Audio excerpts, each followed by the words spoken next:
You ain't found the time to go to the gym. Why? You haven't worked on anything. You haven't dedicated yourself to anything. Why? Oh, I just don't feel like it. Well, you're a piece of shit. If you cannot force yourself to do something you don't want to do, how are you ever going to put yourself through the suffering required for greatness?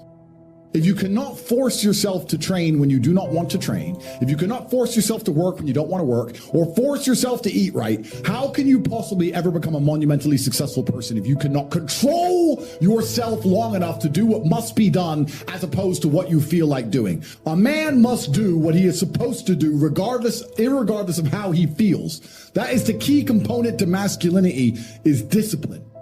It's ungrateful to the universe. It's ungrateful to God himself to waste what he gives you. Where does the luck come from? It comes from God. Who does God favor? What makes God like you? God likes you when you try. There's nothing that's going to piss God off more than wasting what he fucking gives you. If you give someone a Ferrari and they look after it perfectly, you're happy. If you give someone a Ferrari and see it the next day, it's got cigarette butts, it's treated like shit, would you be happy you gave him a Ferrari? God gave you a consciousness, he gave you a body, he gave you a mind, and you're not even fucking using it. You're not using it to be the best version of yourself. You're not using it to get as rich and powerful as possible. You're not using it to change the world. You're not using it to protect those you love. You're not using it for anything. And you expect God to make you lucky? Wouldn't he give it to his soldiers who dedicate themselves and try? You make your own luck by dedicating yourself to the universe. I said this before. I said it in a rain dancing term. Rain dancing. I said, if you need it to rain and your life depends on it, you should do a rain dance.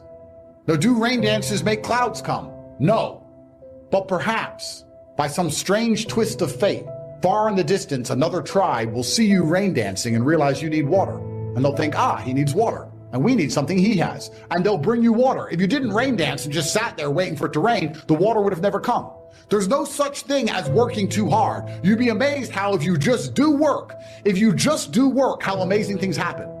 I train every single day. I've actually heard from some people saying, you overtrain. And I explained to them, one, I don't believe in rest. I'm not you. I'm not pussy and I'm not broke like you are. I don't need to listen to you. Secondly, I don't train because I want to get bigger. I train every day because it is difficult to train every day. It hurts. I don't want to. I wake up and I'm busy. I have other things to do. I don't feel like doing it. So I force myself to do it 7 days a week, 365 days a year, so that I know I'm the kind of person who can do what he doesn't want to do when it needs to be done. And it is more of a mental exercise than a physical exercise at this point.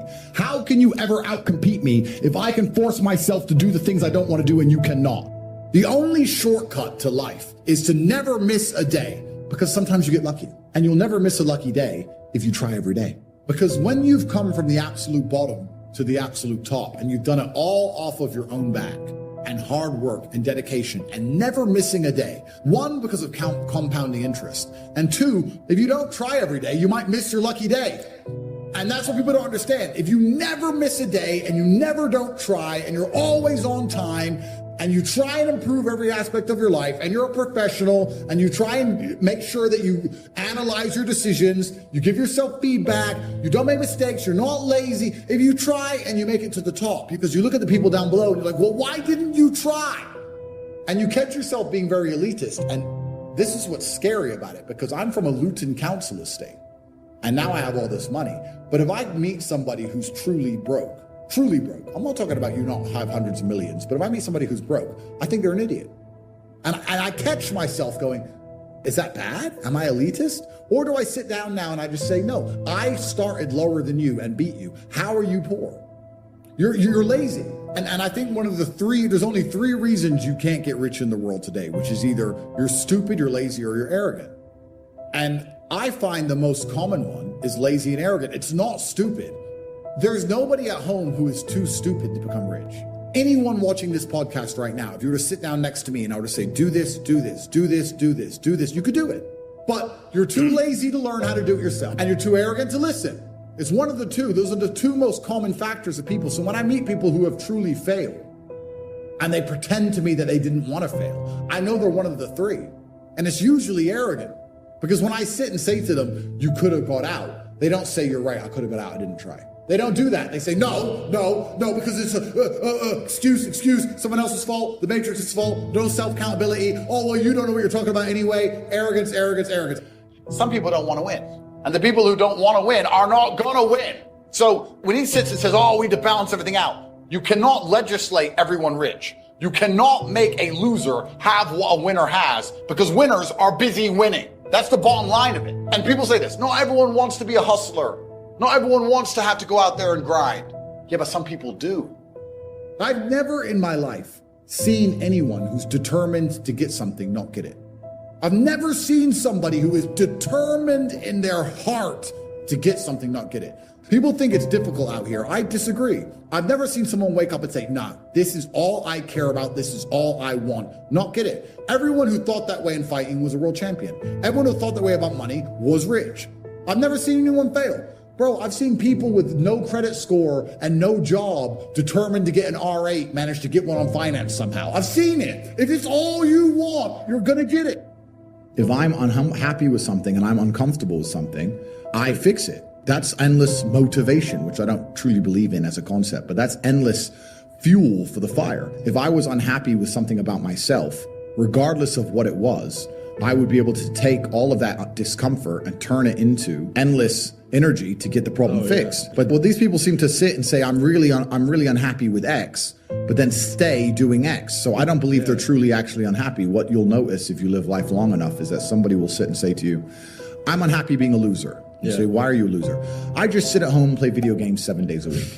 And maybe 3 days of the week, they're unhappy doing that. But 4 days of the week, they don't really, it doesn't really bother them.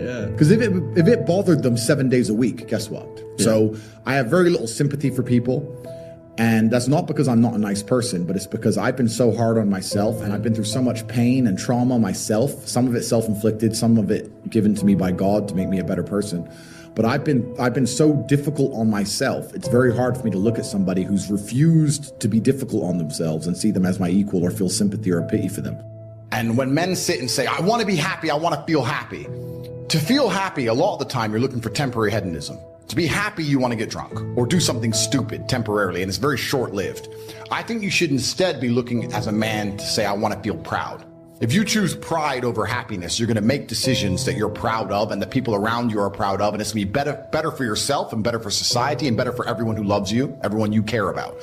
If you ask any champion of anything, they always envision themselves as champion all of the time. And the reason they do that is, one, so they feel confident, but two, so that if they don't become champion, they're more angry and more motivated for the next attempt to ensure that they do become champion. So that's the mentality and the mindset you have to have. Your mind is your number one ally. A lot of you have been sabotaged internally by your own mind. Your own psyche is working against you. There's enough people in the opposing trench who are prepared to destroy you for self-interest. The idea of you not having every single part of you on your own side is truthfully sad. You need to be in a better position than that. You cannot allow your own mind to betray you ever. So as a thought experiment, we're going to sit here. And I want you to actually think about it. How many times have you doubted yourself? How many times have you didn't feel like doing something you knew you were supposed to do? How many times has your mind tricked you into procrastination or being lazy? How many times has your mind convinced you that it was okay to fail and lose even though you didn't try your best? How many times have you sought comfort and excuses? How many times have you betrayed yourself? Don't worry about your enemies attempting to crush you. If you actually analyze most of your failures, you're going to see the majority of them come from self-sabotage. Now, some of our enemies are on the outside, but here's the most important thing to understand. Some of our enemies are on the inside. There's an old African proverb that says, if there's no enemy within, the enemy outside can do us no harm. Let me give you a quick list. Indifference.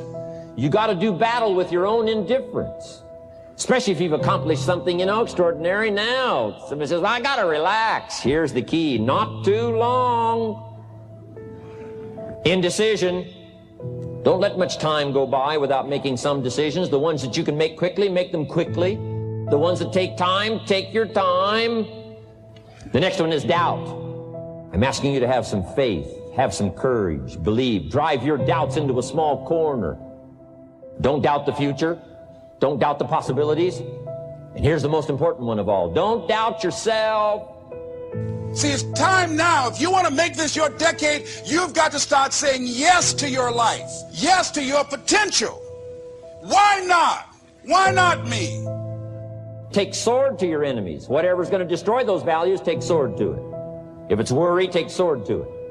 I'm asking you, take sword to your enemies, whether they're on the outside or whether they're on the inside. Do battle with whatever's out there to do battle with you. There's a battle taking place on the inside of each one of us. It's a battle between the flesh and the spirit. You don't have to be disciplined. You just do whatever you feel. If you don't feel like having a good attitude, go through the day sour. The scripture says, those who live by the dictates of the flesh. The problem is, if you keep giving in to the flesh, that verse goes on to say, you will die. Your relationships won't flourish. Your gifts won't come out like they should. You're letting the flesh win the war. There's another option, that is to walk in the Spirit. And what's limiting some people is not that they're not talented. It's that they keep sowing to the flesh. Next time you're tempted to be jealous, tell your flesh, no, I'm not going there. I'm going to be happy for them. Next time those friends call that are pulling you down, tell them, sorry, something has come up. I can't hang out tonight. You have to take charge of your life. The flesh is not leading you anywhere productive. I don't want to depress you, but this is a battle that will never go away. You don't overcome it one time and it's defeated. It will come back again. Sometimes I have to pull myself out of bed and say, come on, Les. Things I shouldn't do, I do. I found that the biggest enemy you have to deal with is yourself. Are you winning the war within? Making decisions that honor God? Or are you letting the flesh win? Doing whatever you feel? Start taking the high road, doing the right thing when it's hard. That's when God can trust you with more. It's very shallow to live by how you feel. That's going to keep you from the greatness God put in you. Being disciplined is not easy. Not giving in to the temptation, getting up early to excel at work, that's difficult. Your flesh wants the easy way out. If you'll do the hard thing now, later on, you'll see blessings and favor that you've never seen. But the flesh always wants instant gratification. If I buy this item I can't afford, if I sleep in and skip work, I'll feel good right now. But it's important to think about later on. I'm not saying we have to be perfect, but we should be growing. Take the flesh off the throne. If we'd start walking by the Spirit, being willing to be uncomfortable, waiting with a good attitude, that's when you're growing. Now, I know there are a lot of battles on the outside, but my question today is, are you winning the war within?